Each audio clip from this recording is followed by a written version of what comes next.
ఎందుకు అంటే కరెక్ట్గా 40 సంవత్సరాల కిందట 4 decades బ్యాక్ నేను ఒక ఉపాధ్యాయ వృత్తిని చేపట్టాలి అనే దానితో బీఈడి సెట్ బెడ్ సెట్కి ప్రిపేర్ అయ్యాను. 9 నెలలు ప్రిపేర్ అయ్యాను. అంతకుముందు నేను ఒక సాధారణ స్టూడెంట్ని, ఏమాత్రము మనకి మెరిట్ లేనటువంటి యావరేజ్ స్టూడెంట్ని. సో 9 నెలల తర్వాత నాకు అప్పుడే బెడ్ సెట్లో స్టేట్ ర్యాంక్ 9 వచ్చింది. ఆంధ్రజ్యోతి పేపర్ ఉండేది అప్పుడు, ఆంధ్రపత్రిక, జ్యోతి కాదు, ఆంధ్రపత్రిక పేపర్లో నేను ఉపాధ్యాయ వృత్తిని చేపడతా అని పెద్ద నా ఫోటో వేసి రాశారు అప్పట్లో 40 years back. Government comprehensive college of education రాజమండ్రిలో నాకు సీట్ వచ్చింది. అక్కడ ట్రైనింగ్ కంప్లీట్ చేసుకున్న వెంటనే నాకు ఎస్ఐ అపాయింట్మెంట్ ఆర్డర్ వచ్చింది. ఎస్ఐ అపాయింట్మెంట్ వచ్చిన వెంటనే ఇది ఒక డ్రిల్లింగ్ పోస్ట్ కాబట్టి అప్పట్లో ఎస్ఐస్ అందరూ బుల్లెట్ల మీద తిరిగేవారు కాబట్టి ఇమీడియట్గా అట్రాక్ట్ అయ్యి ఈ ఉద్యోగంలోకి జాయిన్ అవ్వడం జరిగింది. ఫస్ట్ ఇంటర్వ్యూ కానీ, ఫస్ట్ నేను కాంపిటేటివ్ ఎగ్జామ్స్ రాయడం కానీ అన్నీ కూడా ఫస్ట్ ఎస్ఐ ఎగ్జామ్. సో తర్వాత సుమారు 37.5 సంవత్సరాల పాటు ఈ పోలీసు శాఖలో ఉద్యోగం చేస్తూ ఈ సమాజాన్ని మనం చాలా దగ్గరగా అబ్జర్వ్ చేసినప్పుడు అప్పటికి ఇప్పటికీ ఉన్నటువంటి చేంజ్ అవుతున్నటువంటి విషయాలను కనుక గమనిస్తే చాలా గగుప్పాటు పొడిచేటువంటి అంశాలు మనకు కనిపిస్తాయి. ముఖ్యంగా మనకి కుటుంబ వ్యవస్థలో విపరీతమైనటువంటి మార్పులు వచ్చినాయి. ఎప్పుడైతే ఫ్యామిలీ బాండేజ్లో వచ్చిన మార్పులు అది అన్ని రంగాల మీద ఎఫెక్ట్ ఇస్తుంది. అప్పుడు ఉన్నటువంటి కుటుంబాలు ఇప్పుడు ఉన్నటువంటి చాలా మందికి తెలిసి ఉండొచ్చు. 60 years దాటిన వాళ్ళకి అందరికీ, 5 years దాటిన వాళ్ళకి కుటుంబ వ్యవస్థ ఎంత బలంగా ఉండేదో, గ్రామీణ వాతావరణంలో పెరిగే వాళ్ళు ఎంత బాగా చెడు అలవాట్లు లేకుండా ఉండేవారు.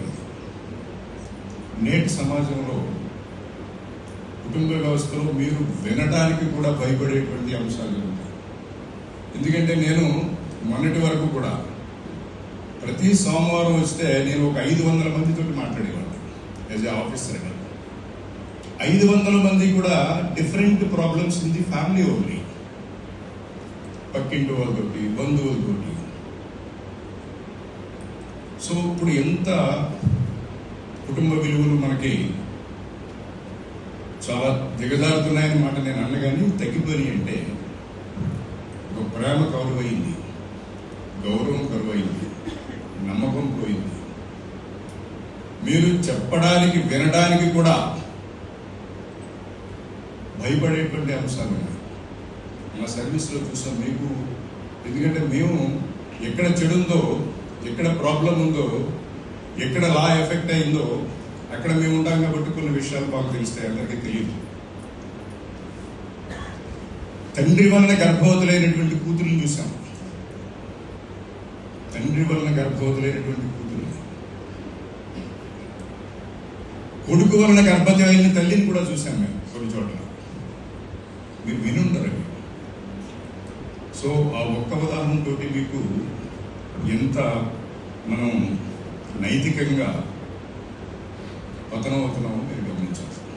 దేయలూరులో చూశాను నేను. దేయలూరు ఒక వయసు వచ్చిన 24 సంవత్సరాల కొడుకుని తండ్రి అత్యంత కిరాతకంగా చంపేసి ఆడు బాడీని మూట కట్టి హాస్పిటల్లో పెట్టేశాడు. వృద్ధుడే నేనే వెళ్ళిన ఇన్వెస్టిగేషన్. సో అదంతా మళ్ళీ డైవర్షన్ వస్తుంది, మనం భయపడినట్టు. సో ఇక్కడ మనకి ఏమవుతుందంటే ఈ కుటుంబంలో వచ్చినటువంటి మార్పుల వల్ల ఆ పుట్టినటువంటి సంతానం మీద విపరీతమైనటువంటి మానసిక ఒత్తిడి, స్ట్రెస్ అన్ని పడటం వలన పిల్లలు నేర్చుకోవలసినటువంటివి, వాళ్ళు పాటించవలసినటువంటివి, పూర్తిగా తల్లి తండ్రి పాటించవలసినటువంటి రోల్ ఎప్పుడైతే తగ్గిపోయిందో ఆ రోల్ టీచర్స్ మీద పడిపోయింది. 5 సంవత్సరాల పిల్ల 5 సంవత్సరాల వయసు వచ్చే వరకు కూడా మనకి తెలుసు, చాలా చెప్తుంటారు పురాణాల్లో, చాలా వేద భూమి కాబట్టి ఉంది. మాతృదేవోభవ, పితృదేవోభవ, ఆచార్య దేవోభవ. ఈ మాతృదేవోభవ పితృదేవోభవ ఒకే ఇంట్లో పెట్టాడు. గృహమే కదా స్వర్గసీమ. ఇప్పుడు అది నరకసీమగా మారేటువంటి పరిస్థితి. నేను I'm not talking about the 15% of this youth and society. 15% మంది బ్రహ్మాండంగా బతుకుతున్నారు, చాలా అడ్వాన్స్డ్గా ఉన్నారు. కానీ 50-60% మంది ప్రతికూల పరిస్థితుల మధ్య పెరుగుతున్నారు.